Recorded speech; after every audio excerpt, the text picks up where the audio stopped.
All right, so ready for another deep dive. Yeah, always ready for one of these. This time we're taking a look at Red One. Red One. This Yeah. big holiday blockbuster Yeah. action comedy Action comedy. with The Rock and Captain America. Captain America. Together. Well, Chris Evans. Yeah. But yeah, I mean, everyone knows who those guys are. Of course. Huge stars. And we're looking at Sir. an article by the Associated Press about its opening weekend. Okay. And kind of looking at, did it bomb or did it succeed or... Yeah, is there more to the story than what we're seeing? Is there more to the story than meets the eye? Right, So it made $34.1 million domestically on opening weekend. Which, for a movie with a budget of at least $200 million. Yeah, at least. Some are even saying $250 million. Yeah. Doesn't sound great. On the surface, no, that doesn't sound like a blockbuster hit. It does not. But I think here's where things get... There's more to it. A little interesting. Yeah. Okay. So Red One is an Amazon MGM Studios production. Right. So we're not dealing with just a traditional studio release here. So how does that? Amazon has over 250 million Prime subscribers worldwide. Yeah. Massive built-in audience for Red One. Are you saying that, like, the box office... I'm saying it's not as important to Amazon as it would be to, like, a traditional studio. People more traditional? Like a, Sony or Universal. The Warner Brothers. Right. Yeah. So what is the theatrical release? It's really about just generating awareness. Okay. It's almost like a giant flashing billboard that says, hey, this movie is coming out and it's coming to your living room soon. So it's all driving people to the streaming platform. Yeah. Okay.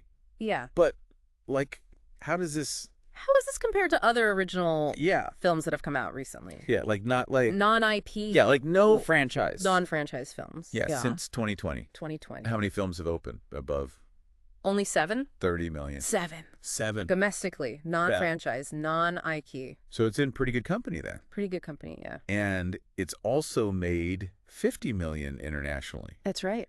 From 75 territories. 75 territories, yeah. So not exactly a flop. Not a flop. Yeah. Okay. Yeah. But what about the critics? Have they been embracing the holiday spirit or? No. 33% on Rotten Tomatoes. Ooh. Which is pretty abysmal. Not good.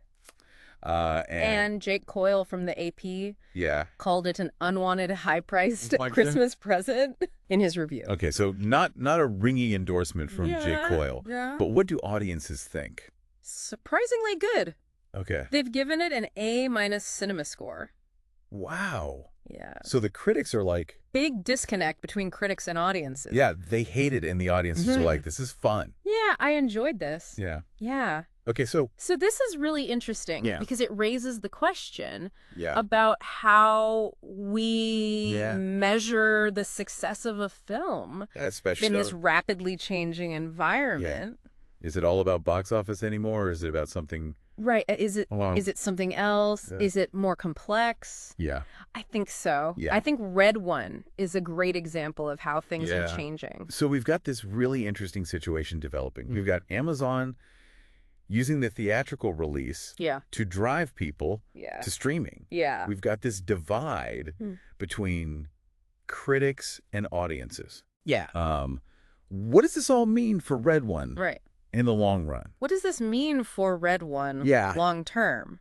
Well, that's what makes it a fascinating case study. Yeah. It's not just about opening weekend. Right. It's about the performance over the coming weeks. Especially into the holidays.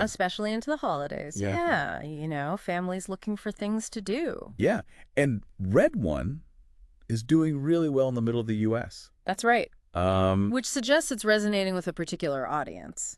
Oh, right. That could lead to strong word of mouth. And we have Wicked coming up. We do. And Gladiator 2. Gladiator 2. Moana 2. Yeah. I mean, these are some big releases. Those are huge releases, but they're also very different from Red One. Right. I mean, Red One is this... action comedy. Yeah. Kind of like family-friendly, you know, kind of like a romp. Lighthearted. Yeah. Yeah. So it might be a nice alternative. Right. And plus it's Thanksgiving. Families are looking for things to do. Yeah. You know? So Red One could be that slow burn. It could be a slow burn. Yeah. Where it finds its audience over time. Yeah.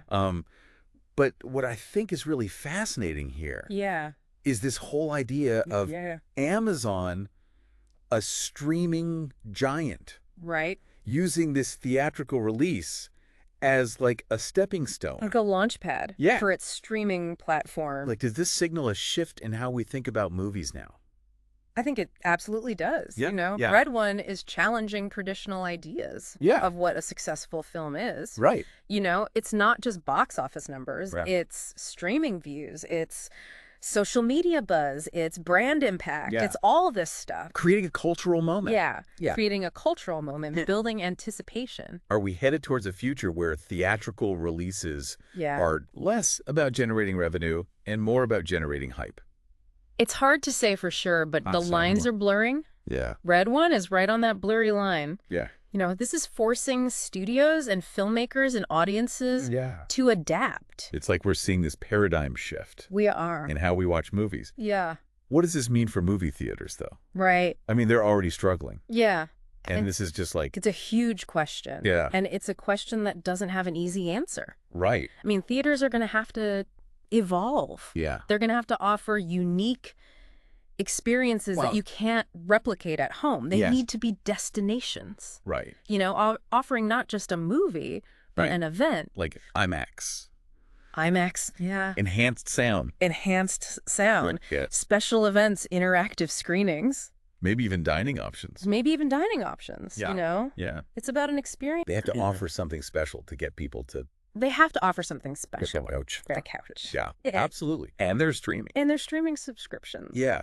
Red One, I feel like. Yeah. With all that action and comedy. Yeah. Might be a good movie for that kind of experience. I think so. Yeah.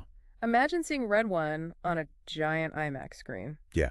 With huge sound. Yeah, and surround sound. Yeah. I mean... amplify that spectacle. Amplify the spectacle and the energy. That's what theaters need. Yeah. Yeah. I think so. So while Red One is making waves for, you know, its unique release strategy and the role of streaming and all that, it's also highlighting challenges for theaters. Absolutely. Yeah. It's a fascinating case study. Yeah. Not just for the film industry, but for the entertainment landscape as a whole. It really is. Yeah. I mean, it's a reminder that we're in this period of rapid evolution. We are. And how we experience movies is changing. It's changing right before our eyes. Yeah. This has been an incredible deep dive. Yeah. I mean, we've covered a lot of ground here. We have. A lot. We looked at the box office numbers. Yeah. We looked at Amazon's strategy. Yeah. We considered the critics and the audiences. Yeah. We even explored the future of movie theaters. The future of movie theaters. What does all this mean for the listener? Right.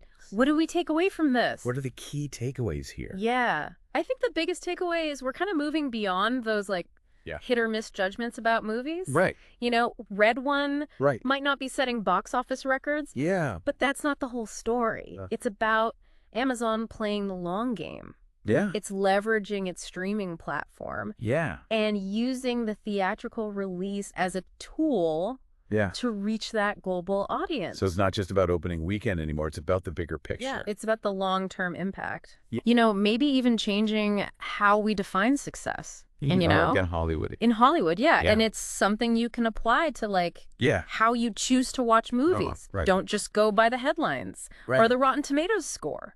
Right. Think about the context, the platform, the audience. Yeah, what's the strategy? Yeah, what are they trying to achieve here? Become a more informed consumer of entertainment. Exactly. Yeah. Red One is a great example. Yeah. Would this movie have been made 10 years ago? Right. Probably not. Yeah. But streaming platforms like Amazon have opened up so many possibilities. Yeah. New ways to tell stories, new ways to reach audiences. It's like a whole new era of filmmaking. Yeah, it really is. Yeah. So it all goes back to that initial question. Did Red One flop? Did Red One flop? I don't know if we can answer that with a yes or no. I don't think so. Yeah. It's not about those simple answers anymore. It's about understanding the complexity. The nuance. Yeah, all the nuances. Yeah. The shifting landscape. Yeah. So maybe the better question is, what does this tell us about the future of movie? Exactly. Yeah. What does this tell us about the future of film? Yeah. What role will theaters play in a streaming world? Yeah. Are we going to see more hybrid releases? Yeah. How are audiences going to adapt? These are big questions. Huge questions. And I don't think anyone has the answers yet. No. But it's exciting to be a part of the conversation. It is. To see this all unfold. Yeah. And Red One might be a turning point. It's possible. Yeah. It's definitely possible. Yeah. Yeah. And that's the beauty of a deep dive like this. Right. You take a simple topic. Yeah. You unpack it. Yeah. And you find all this complexity and intrigue. And intrigue, yeah. And we hope we leave you with a lot to think about. Yes. Lots to ponder. Yeah. Lots to explore. Yeah. So next time you see a headline about a movie flopping or breaking records. Yeah. Yeah. Remember Red One? Remember Red One. Remember there's more to the story. There's always more to the story. Yeah, that's a great place to end it. Great place to end it. Keep asking questions. Keep challenging those assumptions. And keep diving deep. Keep diving deep. We'll see you on the next Deep Dive. See you then.